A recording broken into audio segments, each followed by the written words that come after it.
ये कहानी है उस महिला की जिसने एक गिरी हुई टेक कंपनी को फिर से खड़ा किया। ये बात है वर्ष 2014 की, जब एएमडी बिल्कुल ही खत्म होने के कगार पे था। कंपनी कर्ज में डूबी हुई थी, वॉल स्ट्रीट ने भी उम्मीदें छोड़ दी थी और टेक एक्सपर्ट्स इसे एक डेड कंपनी कहना शुरू कर चुके थे। और तभी एक शांत स्वभाव की इंजीनियर सीईओ बनती है एएमडी कंपनी की, जिसका नाम था लीसा सियों। आज AMD super computers, space missions, gaming consoles और एआई डेटा सेंटर्स को भी पावर देता है। मगर उससे पहले क्या आपको एएमडी कंपनी की हिस्ट्री पता है? एक टाइम था जब एएमडी की सीपीयू दुनिया में राज करते थे, लेकिन फिर मार्केट में आता है इंटेल और एएमडी को कुचल देता है।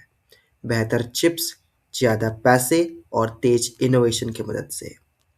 वर्ष 2014 में एएमडी की हालत ऐसी थी कि उसकी मार्केट 90% से गिर चुके थे। कंपनी बैंकरप्ट के बिल्कुल करीब थी।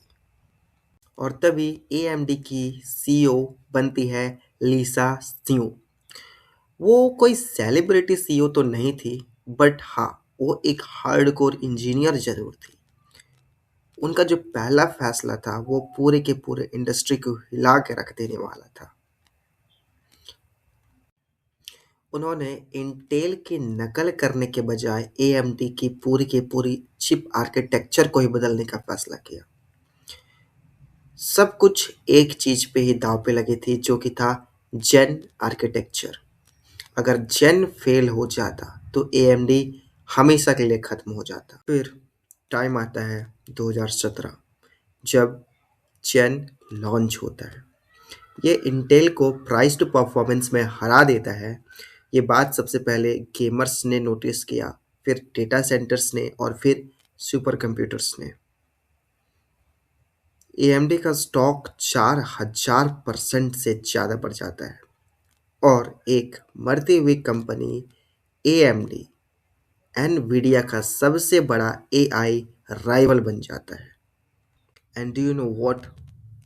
आज वही एएमडी कंपनी पावर्स देता है दुनिया के सबसे तेज सुपर कंप्यूटर्स को, खुद बिल गेट के बनाए हुए माइक्रोसॉफ्ट क्लाउड को, इवन टेस्ला जो कि इलॉन मस्के की कंपनी है उसके एआई सिस्टम को, और खुद नासा के स्पेस मिशन को। ये आज एनवीडिया को एआई चिप्स में सीधा टक्कर दे रहा है। ये एएमडी का कमबैक ही नहीं, एक एआई वॉर भी है। सो एट द एंड, इस कंपनी से हम क्या सीखते हैं? लीसा सियों कोई मार्केटिंग तो नहीं जानती थी, मगर हाँ, वो एक इंजीनियर थी। वो इंजीनियरिंग जानती थी। उन्होंने साबित किया कि दुनिया को बदलने के लिए हाइप नहीं, विजन और पेशेंस चाहिए होता है। एक टाइम था जब एएमडी पर किसी को भी भरोसा नहीं था, सिर्फ एक महिला को था, और वही काफ़ी था भविष्य के कंप्यूटर को बदलने के लिए, जो कि थी लीसा सियों। तो ये था उनके जीवन के ऊपर एक छोटी सी कहानी। और यही होता है रियल लाइफ में, you have to believe on your self. मिलेंगे फिर से एक अगले वीडियो में, ऐसे ही किसी एक महान इंसान के जीवन की कहानी पे।